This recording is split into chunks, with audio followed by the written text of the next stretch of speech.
Thank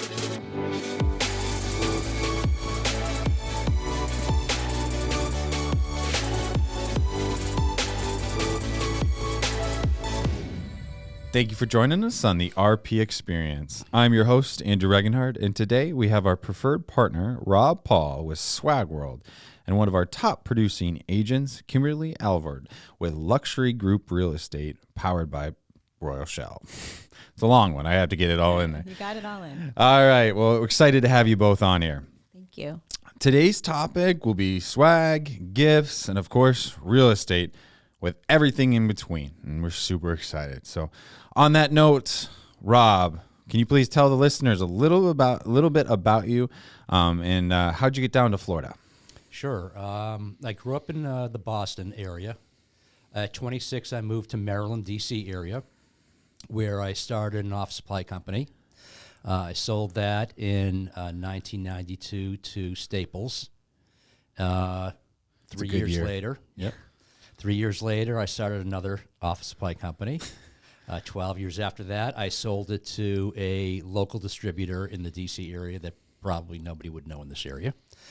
And then I decided to start Swag World. I wasn't very good working with other companies. That's what they tell me. And so I decided to go back on my own again. So I started Swag World. And then COVID hit. And no orders were flowing in, because nobody was doing anything with events. But I learned to sell PPE, which is personal protection equipment, masks, gloves, that kind of stuff. So that bailed me out. And then after a few months, Naples was always on my radar as a place to retire. And then, like many people, I decided to get out of Dodge now. 30 days later, I moved here. I got here in July of 2020. Enjoying that beautiful Florida weather. Well, welcome to the show. We're excited to have you. Thank you. And Kimberly, tell us a little bit about yourself. Well, I grew up in upstate New York. Okay. And went to college in California. What part of California? Southern California. Okay. Awesome. Yep. And majored in social work to work with abused children. Awesome. And did that for a little while, and then ended up moving to Massachusetts and started working on kiosks. And I owned kiosks for 17 years all around the country. Minnesota, Salt Lake. I was constantly traveling all over. And then did you have one in the Mall of America? I did. I had a few in the Mall of America. That was my mall, like growing up right outside there. Ridgedale, Rosedale, Southdale, all those malls. That's awesome. Yeah. And then I turned 40 and said I wanted to do something completely different, and I got my real estate license, and I've been here for 8 years. So you moving down here, or how'd you get down here? How'd that all happen? My husband and I moved down here from Vermont. Okay. And it was just a lot warmer than Vermont. Yeah, it's a bit warm. Yeah. A bit warmer. So, and I just said, what am I going to do here? And it seemed like real estate was the way to go in Naples. Yeah. A lot of opportunities. Yes, it was. So I'm glad to be here. I love it. Excellent. Well, excited to have you both on here. So, Rob, you said swag. I do know what swag is. I've worked with you. You've helped me get some swag. A lot of listeners do not know what swag is. Can you explain what swag is? Sure. Swag is really anything that you wear or give that sets you apart from everybody else. I thought it was like how you walk. You walk with that swag, right? Swag can be swag can be that too. It doesn't. Can you give me that? I need some of that. I need some of that. Thank you. When I figure it out, I'll let you know. Thank you. So it's really anything. I mean, for our purposes, it's materialistic, but swag can be anything materialistic or the way you walk. Yeah, swag bags was the first time I ever heard about swag. Was in the bags. Right. I worked at a nutrition shop, and we would give those out, little goodies and stuff, and we called it the swag bag. Right. I love swag bags. Okay, so tell me, why would someone use swag or gifts? So, well, there are very few unique businesses in this world where you are the only one doing it with little competition. So most successful businesses have other people doing it, and there's lots of competition. So how do you set yourself apart from people doing the same thing that you're doing? One way to do that is to either give away things to potential clients and prospects that keep you top of mind. It could be anything logoed, but if there's not a perceived value for the product by the recipient, it just goes in the trash. So that's a waste of money. And it can be apparel that you wear that is super impressive and super professional, both with the artwork on it and the quality of the garment. Everything, people judge people. You're not supposed to judge a book by its cover, but people do that. And you want to give a message to the people that are in your circle of influence, and you can do it through swag. I love it. So what makes a good swag or good gift? It depends on the recipient. You need to know who your target market is. So if your target market is, let's say, somebody or a group of people over 40 years old, and you give them a pen with a tiny imprint, you're not going to get very much top of mind because they can't see it. Happens all the time. If you give a gift to somebody, let's say, under 40, they may not see the value in the gift because they don't see the good the gift does. Maybe by purchasing a particular gift for somebody under 40 years old, they want to know, is that a recycled product? Is it recyclable? What does it do to the environment? Or what does this manufacturer do after the sale? Do they donate something when you buy something, one of their products, or do they not? So these are all factors that you need to keep in mind when you're gifting somebody or when you're trying to provide a product to stay top of mind. It's not one swag fits it all. That's right. So I heard an interesting fact from you, Rob, that you are amongst a lot of competitors yourself. So what sets you and your business apart from the rest? That's a great question, Andrew. I can answer that for you. He's very personable All when right. it comes to swag. Like for Thank you. like antibacterial. Yeah. We did that during COVID, and that was really helpful. And you had your name on it, and people, and that was something they didn't want to throw away. Right. It was a great thing. That was gold. Yeah. That literally gold, worth Right. what, $50? That's right. That's right. Kimberly, before we get into it too much, can you give us a little bit of an understanding of where you're at in your real estate career? And then I would love to dive in a little bit more about the gifts and the products and stuff that we can chat about. Well, I'm at Royal Shell, and I have a group there called Kimberly Luxury Group. We absolutely have so much fun together. We're selling houses. We're helping sellers. We're helping buyers. We've been doing some rentals lately. And my team is from all over the place. So I have a lawyer on my team. Awesome. I have a designer on my team. And this is their second careers for a lot of them. And they became real estate agents, just like myself. Yeah. That's cool. So where do you see this team going to, and how big is it right now? We have 9. Okay. Yeah. Do you plan on growing more? Do you kind of like it where it's at? What's your thoughts there? It's a good question. It just happened. The team Right. just I clicked my heels and there was a team. Yeah. We may grow a little bit more. I like the size that we are right now. I love it. What motivates you each and every day? Real estate is very cutthroat, very high stress, and very much ups and downs from you have a huge listing to you don't, and those kind of things. So what keeps you motivated? I love what I do. So if you love what you do, it's easy to keep going every day. So if you have a down day, you lose a deal or you lose a house for a buyer, you just keep going. Love it. What is your next step? And it could be real estate related. It could be, you had mentioned we'll see where the team grows, but like just what's on your horizon? What's on Kimberly's horizon right now? I think with our team, we love helping others. So it's not just, it's funny, we were just talking the other day about where we want to grow as a team. And it is helping other people in the community, not just real estate. It's not always about real estate.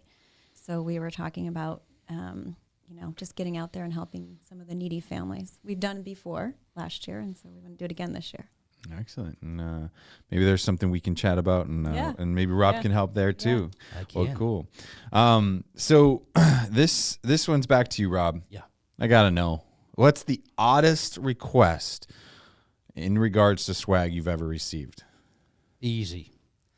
Condoms with a logo on it. No way. It was in Baltimore.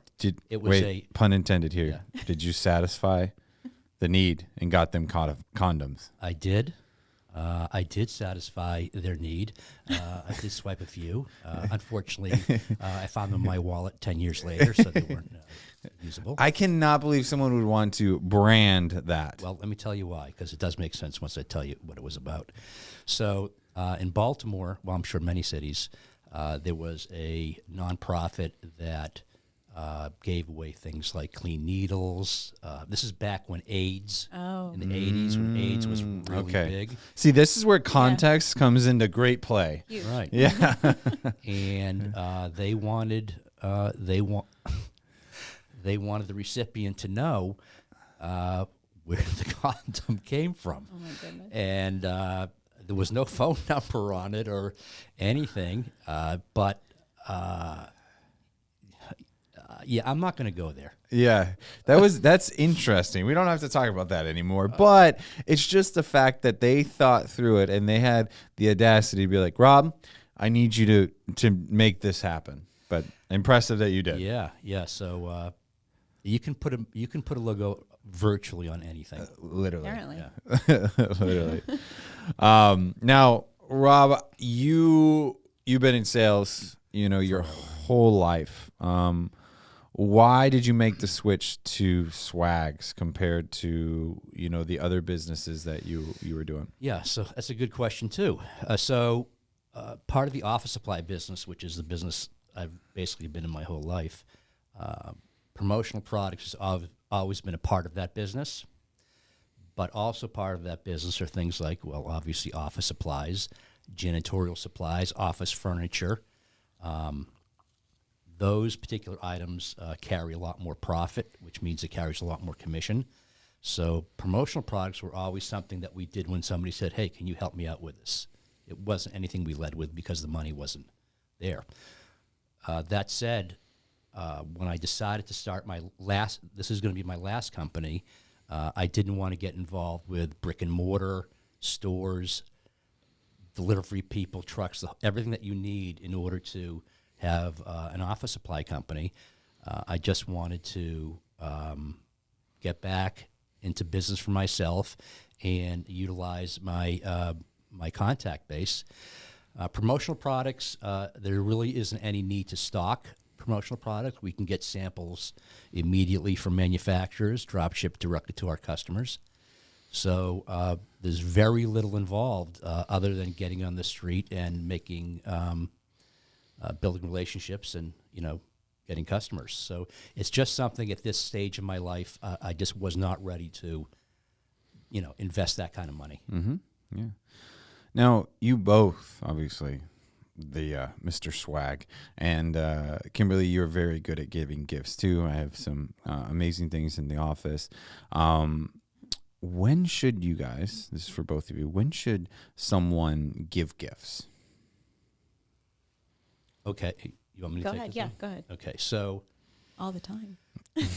yeah, so That's a good I mean, point. there's some different theories. There are a lot of people who skip. Well, I want to say the holidays. Let's just say Christmas gifts in favor of Thanksgiving. Why? Because lots of people don't give Thanksgiving gifts, so your gift doesn't get lost with all the other holiday Christmas gifts that people get. Birthdays. I mean, I handwrite a card to everybody in my database that I have the information on their birthday. So it's just it's just about it all comes down to building a reputation. It comes down to having integrity and knowing that it's not that your job is not just about selling them something when an opportunity comes up. The other side of the coin is, and this has happened to me, where I've emailed or mailed an idea to a client that I thought would be really good for them in particular, and they got mad because I thought I was trying to sell them too much, and it really isn't about that. It's about always having your best foot forward. I don't want to find out from a client they were able to get something from a competitor that I never told them about. Right. Makes sense. You want to give them all the options. Right? It's like Kimberly giving tons of homes to someone. Be like, what? Well, not in this market, but here, pick. You know. Yeah, exactly. What about you? I mean, closing gifts obviously is a common thing. What other things do you do, and when do you give gifts within your business? We do think of their birthdays, obviously, too, or when an anniversary of when a year later, after they've been in their home for a year, we give them a gift and just a little reminder, maybe a picture of their house. Mm-hmm. That's a great idea, actually. Yeah. Yeah, that always goes, because they're like, wow, you remembered. Mm-hmm. And it's easy to find out. Like if you use Facebook, it will come back up a year, you know how they come back. The time, yeah. So I'm like, oh, yes, lapse or something. Yeah. That a year ago. It's always a good little That's perfect. cheat sheet. But we give gifts to buyers, to sellers. A lot of times to the buyers, it's like you said, personal. So we have to change it up a little bit between each gift. So a lot of times, like if they have children, we'll focus on that. Or if they're just got married and this is their new house, or just moving down here from to Florida, we want to make sure that we have the perfect gift for them. For the beach, a lot of times we did a bag for the beach for all of our clients. We did a waterproof bag, I think you have. Yep. Yeah, tons of stuff. There's so many things you can get, especially from Rob. I was going to say, so you obviously been utilizing Rob and his gifts. So what sets Rob apart? His personal attention to you. He'll come right to your office and he will go over pricing with you, try to find you the best deal, and he'll work with your logos or whatever you need for your client. It's not a 1-800 number, is he? No, he's not. Except he's got a good number. I did look at that other day. You have like 8,000 on the end of your number. I was like, ooh, that's pretty cool or something. I got that in 19... I think... long time ago. We'll just say that. That's awesome. Rob, you've helped us. I mean, if anyone's been at the events, the lanyards and I don't know what you call it, but banner, something that we have out front and different things like that. So we appreciate all your help as well. So we appreciate the business. Yeah. So this is going to get you guys thinking creative. What are some new ways that you think as a realtor, as well as you helping realtors, people could get creative with gifts? I'll give you actually a great example for realtor. You need my credit card? Kimberly, you said like a lot of your clients have children. One of the things that I would recommend is we sell coloring books. And the coloring books come in many, many different subjects. Many for children. It can be about real estate, and it's a very small coloring book that you can give to the children of your client. Maybe as you're talking, maybe you're at their house talking about the sale price or what the plan is going to be to sell it. And when you arrive with coloring books for the children, so they get out of your hair, that sets you apart from your competition. Good idea. And then that coloring book ends up wherever it ends up, hopefully at the bottom of the toy box. And when they go out to clean that toy box, there it is, and you're top of mind again. And that's the important thing. Now, Kimberly doesn't want, when she gets these gifts, she doesn't want to go out and figure out how to mail them and, package them and whatnot. Is she expected to do that? No, she doesn't have to. So you're going to handle everything, right? Yeah. You're going to deliver them? I may know that because you've done that for me and helped me. I can tell you that I had a client based out of Philadelphia that I call it back home, they canceled their event that was supposed to happen in February of 2022 last month. That's how freaked out they are about COVID. But they wanted to send the people that were going to come a gift. There were 85 of them. So I helped them choose a gift. I ordered special boxes that gift would fit in. I ordered cards with the saying that they wanted on the card with their logo. We packaged all of them in the box. We sent them to each recipient on their behalf. Wow. So, yeah, that's what we do. That now I'm reaching for my credit card, That's because right. at that point you're handling everything. I love it. Now we're in a we're getting into November already, which I don't even know how that happened. And December's around the corner. Let's talk a little bit, Kimberly. I think you're involved in giving back and helping some maybe families or individuals. What do you guys have in store for in the near month and a half? Well, last year I actually got the Santa Claus letters from all families in the neighborhood, and we handed them out to all my friends, and each of them took a family. Some were 2 kids, some were 5. It was a big they were so great, and we delivered them the week right before Christmas, and just to see the kids' pictures opening up those gifts Christmas morning was better than receiving gifts for me. Mm-hmm. So I mean, I like to receive gifts too. Don't get me wrong. I like to receive gifts too. But it is so joyful when you see their faces. Yeah, I had the opportunity to be able to help out at Immokalee with a toy drive, and to see the little kids and these toys were, I mean, it was impactful, especially how close it is. So close. And obviously, Kimberly, anyone listening, they could reach out to you to help maybe with some of these families, and vice versa. I plan on going back out to Immokalee. So, if anyone listening wants to join, reach out to any of us. So it's the time of giving, right? And so it's, let's do our part. Right. So, at this time, I really want to talk about your guys' mindsets.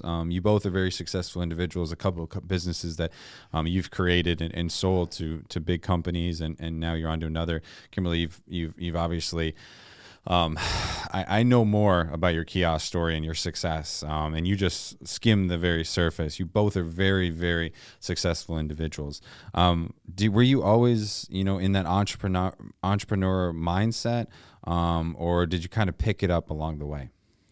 I grew up in it. My father owned leather stores in upstate New York, and so as 4 years old, I was behind that cash register. So it's in my blood, I guess. How about you, Rob? Same. Yeah. My dad was a salesperson. My brothers were sales reps. My brothers also owned their own businesses at one point. So my expectations for success were huge because they were all very, very successful. It's always been in my blood. I mean, at 4 years old, I was going around my neighborhood selling. At that time, one of my brothers was working for Clairol. I don't even know if they're still in business, or do you even know who Clairol is? Do you ladies know who Clairol is? I don't know. What? No. Okay, Clairol was a hair coloring. I mean, I'm walking around the neighborhood at 4 years old, going and selling hair coloring. My dad sold garden hose and sheets that went under on a crib, so if your child peed, it wouldn't go through that. Right. Okay. That's what I went there for. That's what I sold. I did very well. That reminds me. I think I was the top sales girl for Girl Scout cookies in 2nd grade. And I would go with my little wagon to each door and knock on the door, and That reminds me, what we need to do is we need to set up some kind of infrastructure where we can get data from the schools on who the top salespeople are. Oh, that's a great idea. Boy Scout fundraisers and Girl Scout fundraisers, and then in 10 years we hire those people. Yes, because they will be rock stars. Yeah, they will be so motivated, right? Because I know I was so competitive at those things. Right. I had to be, at the top, and most sales people are. So. How do you guys handle client retention in regards to tricks and tips, also some do's and don'ts? That's a tough one. Well, not really. I mean, for buyers, telling buyers or other agents? I would say both. I'm going to keep it kind of open-ended in that sense. We like to say, hang in there.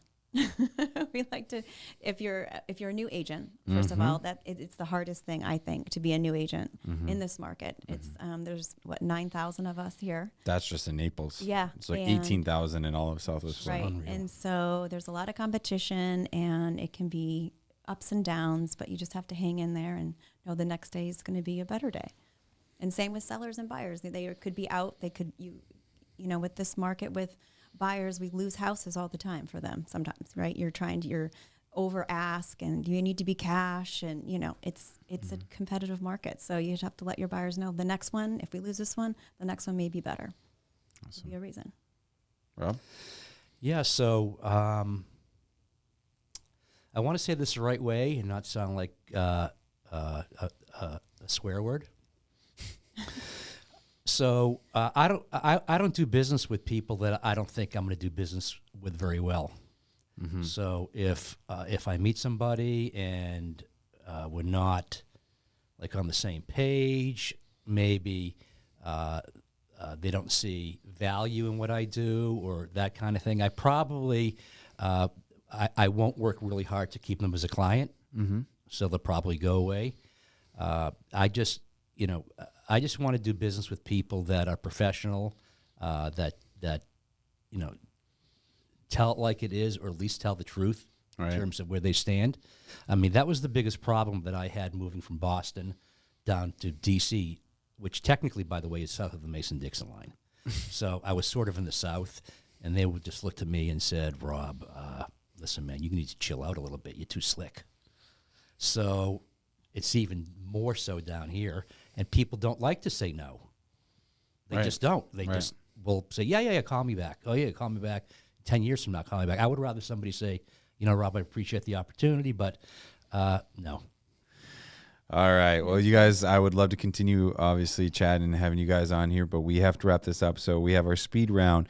We're going to do a couple different things. First of all, the speed round is Would You Rather, with a couple of questions that neither one of these individuals know about. And then we have a this or that with a couple questions there. Okay. We've actually never done this or that. You guys are the first ones. And it's an exciting new one, and to change it up a little bit. So, first of all, would you rather be forced to eat only spicy food or incredibly bland food? Spicy. You like spicy? Yeah. Spicy. Yeah, I like spicy. Like us. Yeah. Spicy. What about, would you rather be lost in a bad part of town or lost in the forest? Bad part of town. Bad part of town. What? Yeah. I would do forest all day long. Really? I've been lost in the forest. That can get dark. It freaks you out. There'd be sounds I wouldn't know what they were. So. I guess so. Bad part of town. I don't know. I grew up in the country, though, so I was not a city boy. Would you rather have unlimited sushi for life or unlimited taco for life? Sushi. I'll say taco just to be different. I would definitely do sushi. All right, this one's kind of gross. Would you rather give up bathing for a month or give up internet for a month? Ooh, that's a tough one. I would have to say internet. I guess I could give up internet. No, I mean, right? No, Bathing? I mean, I won't. It doesn't matter. I don't care if I don't bathe. You care about internet? I care about internet. Internet runs our businesses. That's true, I just won't see anybody that month. Yeah, that's Exactly. right. That's I'll right. just We can hide. stay home and not take a bath. That's true. All right, this or that, coffee or tea? Coffee. Coffee. Coffee for me. Cats or dogs? Dogs. Dogs. Tropical or winter vacation? Tropical. Winter now. Yeah. Winter. Netflix or YouTube? Netflix. Phone call or text? I should say phone call, but I love text. Phone call. I hate text. I'm as you know, Andrew. I do know that. Yes. Wine or beer? Wine. Kettle One. Love it. All right, guys, we're out of time. As always, Southwest Florida Real Producers extremely thrilled to have you here, and we're super pumped to bring Southwest Florida Real Producers on air. So stay tuned for the next episode. We'll have all your guys' information description, so you guys can all find these great individuals on the links below. Thank you guys for joining us. Thanks Thanks, Andrew. Andrew. Thank you.